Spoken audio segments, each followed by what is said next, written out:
পিঁপড়া যেমনি গুটি গুটি পায়ে মিষ্টির দোকানে ঢুকে যায়, যে মিষ্টি নষ্ট করে, শিরক তেমনি তোমার ভেতরে ঢুকে তোমার ঈমানকে নষ্ট করে দেয়।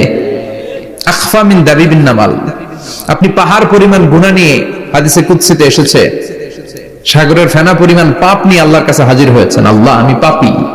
তো এই বিশাল পাপের বোঝা নিয়ে, পাহাড় পরিমাণ গুনাহ নিয়ে কিয়ামতের দিন যদি আল্লাহর কাছে আপনি হাজির হয়ে যান, ওই পাপের মধ্যে যদি শিরকের পাপ না থাকে, মানে কোনো মাজারে যে সেজদা দেন নাই, বাবার কাছে যান নাই, কোনো মাজারে মানত করেন নাই, মাজারে লাল শালু দেন নাই, মোমবাতি দেন নাই, আগরবাতি দেন নাই, মাজারে মুরগি মানত করেন নাই, এই পাপগুলো করেন নাই। অনেক পাপ আপনার আছে, কিন্তু শিরকের পাপ নাই। কোন পাপ নাই?